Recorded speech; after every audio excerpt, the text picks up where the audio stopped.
Hello guys, welcome back to the channel. आज हम बात करते हैं स्पैनिंग ट्री के बारे में।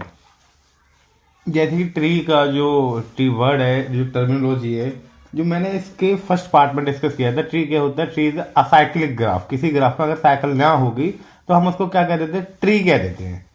ठीक, तो वहीं से ये मिनिमल स्पैनिंग ट्री। पहले तो ये 2 मार्क्स के हिसाब से बहुत इंपॉर्टेंट डेफिनेशन है मिनिमल स्पैनिंग ट्री की। Minimal spanning tree, a spanning tree of a graph is a सब ग्राफ। जो स्पैनिंग ट्री होता है किसी ग्राफ का, वो सब ग्राफ होता है। That contain all vertices and also is a tree. जिसमें की सारी जितनी वर्टेक्स होंगी ना ग्राफ जी की, तो वो जी डैश में भी होंगी। जी डैश क्या है? सब ग्राफ है किसी ग्राफ जी का। एक ग्राफ में है मैनी स्पैनिंग ट्री। एक ग्राफ के एक से ज्यादा स्पैनिंग ट्री पॉसिबल हो सकते हैं। ऐसा नहीं होगा कि जैसे कोई ग्राफ है तो इसका सिर्फ यही एक स्पैनिंग ट्री होगा। उसके एक से ज्यादा स्पैनिंग ट्री पॉसिबल हो सकते हैं कंडीशनों के अकॉर्डिंग। ठीक, जैसे कि मैंने यहाँ एक ग्राफ बनाया है। ये कुछ वर्टिसेस हैं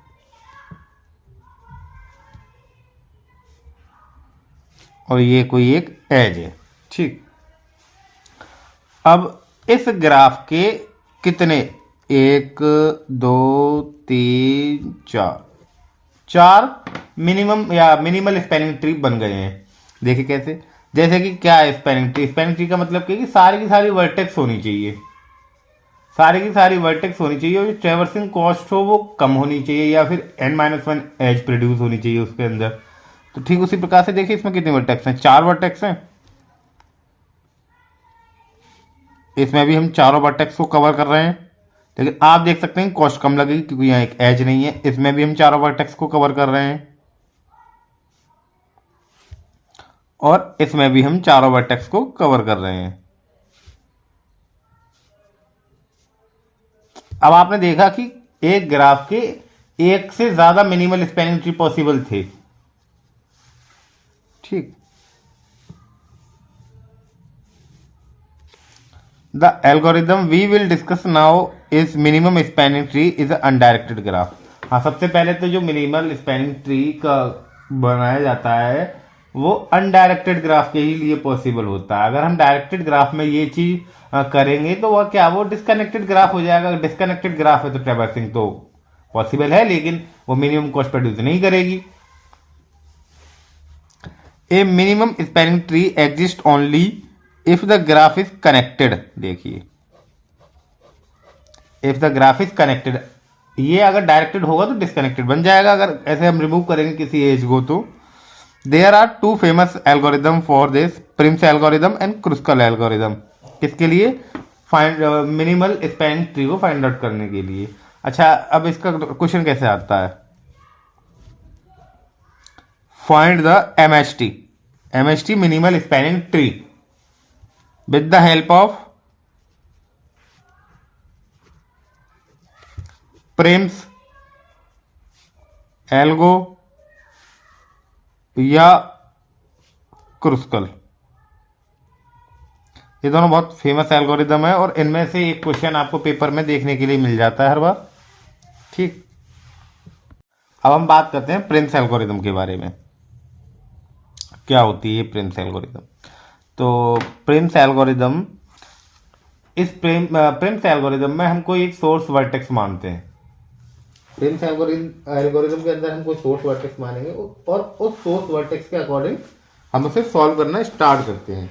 ठीक, आपको पहले बता दूं जो प्रिम्स एल्गोरिदम होती है वो ग्रीडी अप्रोच पे काम करती है। और ग्रीडी अप्रोच क्या कहते हैं? Greedy approach at the time पे जो प्रेजेंस में आपके पास फिनोमेना है उसके अकॉर्डिंग ग्रीडी हो जाती है। उसको फीचर का कुछ लेना देना नहीं होता, लेकिन प्रेजेंट टाइम पे जो है उसके अकॉर्डिंग ग्रीडी हो जाती है।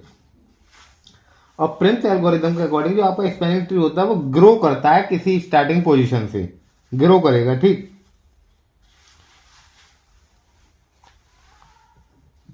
आइए इसके स्टेप्स देखते हैं एल्गोरिदम के कैसे होते हैं। First it choose a vertex and then choose an edge smallest weight incident on that vertex. The algorithm, हम पहले पूरे ग्राफ में से या कोई जो सोर्स नोड किसी मतलब क्वेश्चन पूछने वाले ने बता दिए आपको, या फिर नहीं है तो कोई भी आप एक सोर्स नोड मान सकते हो। उस सोर्स नोड को हमने B1 मान लिया किसी जी ग्राफ में से, ठीक। अब इस B1 से इंसिडेंट जितनी भी एजेस होंगी, माना E1 कोई एज थी B1 B2 के बीच में ग्राफ G में, तो वहाँ B2 और B1 इक्वल नहीं होने चाहिए सेम के लिए, मतलब यानी कि इस तरीके से ये है कि लूपिंग नहीं होनी चाहिए उसी के ऊपर। And E1 is the smallest wait.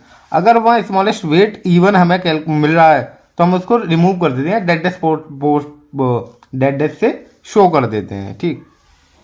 If edge E1 E2 EI having chosen, अगर हमने किन्हीं पॉइंट जैसे B1 B2 BK या BI+1 से कोई एज चूज करी है E1 E2 EI तक, ठीक। अब इनका जो समेशन होगा, जो कैलकुलेशन होगा, वो हमें क्या MST प्रोवाइड कराएगा। और देखिए ये हमें कब तक चलाना होता है, N-1 एजेस तक चलाना होता है। अब न्यूमेरिकल देखते हैं इसका डायरेक्टली, जिससे कि आपको ये बहुत इजीली समझ में आ जाए। ये यहाँ एक अनडायरेक्टेड ग्राफ है और उसमें कुछ वेटेज दे रखा है, देखिए।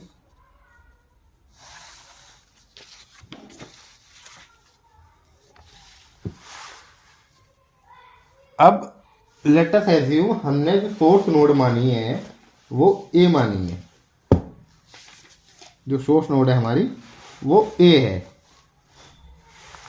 तो A किस किस से कनेक्टेड है, A is connected with B, weight कितना है 12, comma A is connected with E, weight कितना है 15, and A is connected with F and weight 17।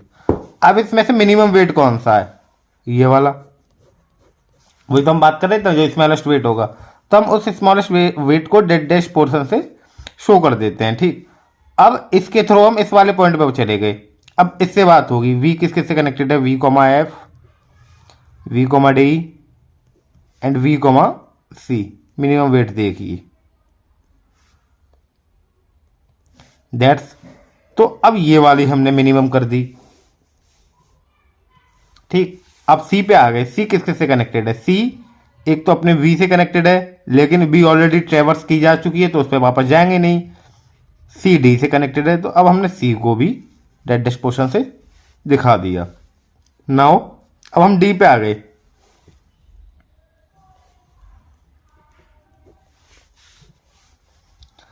अब D is connected with F and D is connected with E and D is connected with C, but we cannot consider C।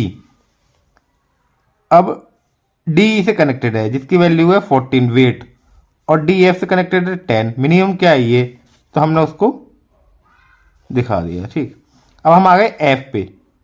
तो F किसके से connected है, F is connected with A and F is connected with E।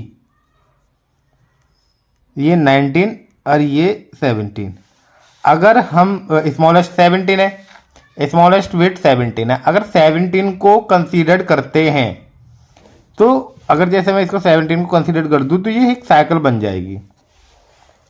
और tree की आपको condition पता है, tree is a cyclic graph, cycle नहीं होनी चाहिए उसके अंदर, और हम क्या मिनिमम स्पैनिंग ट्री ही बना रहे हैं यहाँ पर। तो अब इसको तो हम कंसीडर कर नहीं सकते, इसको तो हम कंसीडर कर नहीं कर सकते, तो हम क्या इसको कंसीडर करेंगे, दिस वन, ठीक। क्योंकि अब कोई और हमारे पास ऑप्शन नहीं है। और आप देखिए कि सारी की सारी वर्टेक्स हमारी जो है कवर हो चुकी हैं, कोई भी वर्टेक्स रिमेन नहीं है। अच्छा, आपको एक और बात बता दूं, इसमें एज का कोई फंडा नहीं होता कि कोई एज बच गई है या इसको लगाओ या उसको लगाओ, ऐसा कुछ नहीं होता। सिर्फ और सिर्फ सारी की सारी वर्टेक्स कवर हो जानी चाहिए। अब देखिए यहाँ पे सारी की सारी वर्टेक्स कवर हो गई। अब इसकी मिनिमम कॉस्ट कितनी होती, 12 + 1 + 6 + 10 एंड +19, कितनी हो गई 29, 35, 36, 848, ठीक। ये इसकी मिनिमम कॉस्ट हो गई टोटल। आई होप आपको ये जो है मिनिमल प्रिम्स एल्गोरिथम के अकॉर्डिंग MST आपने फाइंड आउट किया होगा। अब जो इसके लिए टाइम कॉम्प्लेक्सिटी होती है, वो टाइम कॉम्प्लेक्सिटी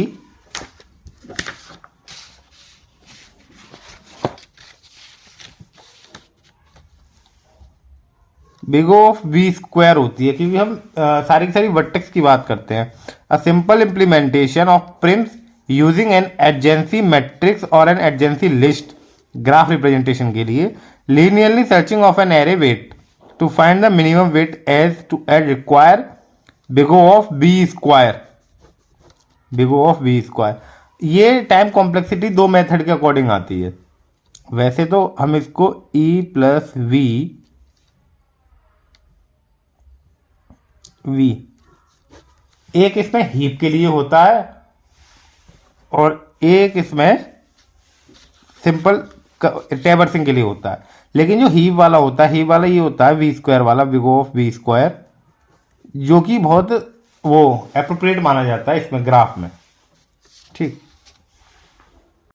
क्रुस्कल एल्गोरिदम, ये भी एक दूसरा पार्ट है इसका, जो हम प्रिम्स के बाद क्रुस्कल किसके लिए, एमएसटी फाइंड आउट करने के लिए। अच्छा, वहां पे हम वर्टेक्स पे फोकस करते थे, अब क्रुस्कल के अंदर फोकस करेंगे सिर्फ एजेस पे। ठीक। In this algorithm we choose an edge of G which has smallest.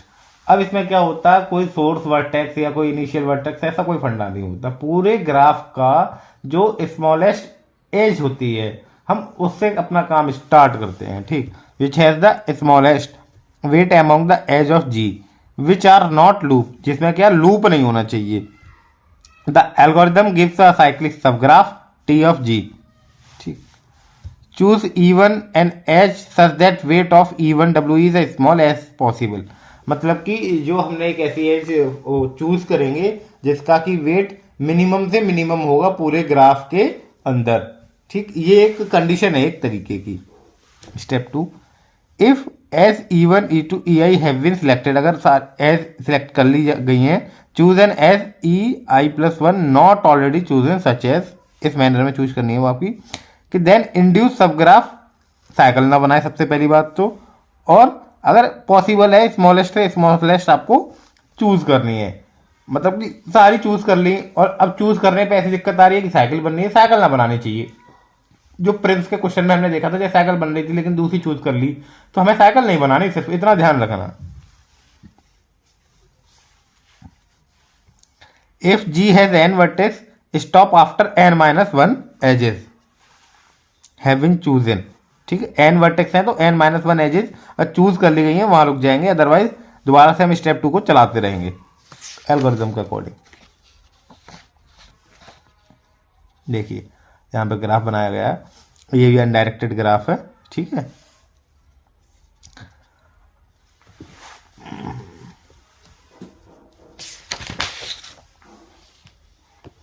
अब जैसा कि मैंने आपको बताया था कि सब पूरा ये ग्राफ है जी। अब इस ग्राफ जी की जो मिनिमम वर्टेक्स है, इस ग्राफ जी की जो मिनिमम वर्टेक्स है वो कौन सी है, स्मॉलेस्ट E1 ऐसे देते हैं, वो क्या है BC। नाउ BC को हमने कनेक्ट कर दिया। ठीक। देन उसके बाद ED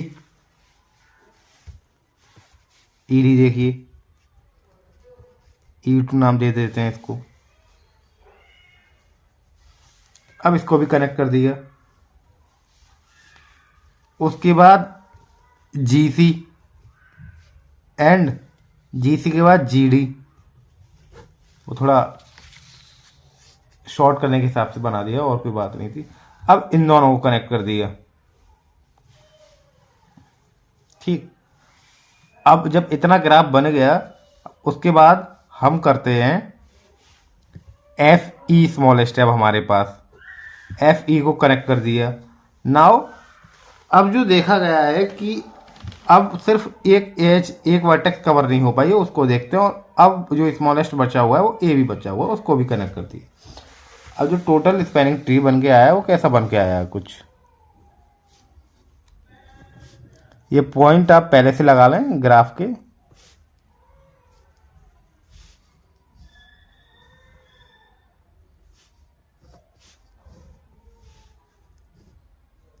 कुछ इस तरीके का आपका ग्राफ बन के आएगा। ठीक। अगर आप इस तरीके से क्वेश्चनों को करते हैं तो आपको अच्छे मार्क्स में आएंगे। अब इसकी टाइम कॉम्प्लेक्सिटी देख लेते हैं।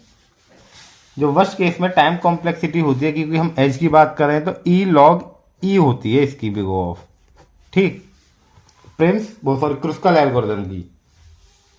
आई होप आपको ये प्रिम्स, क्रुस्कल और मिनिमल स्पैनिंग ट्री का ये पूरा टॉपिक है, पूरा कॉन्सेप्ट है, समझ में आया होगा। इसमें से हमेशा एक क्वेश्चन 100% आता ही आता है प्रिम्स एल्गोरिथम या क्रुस्कल एल्गोरिथम के अकॉर्डिंग। Thank you.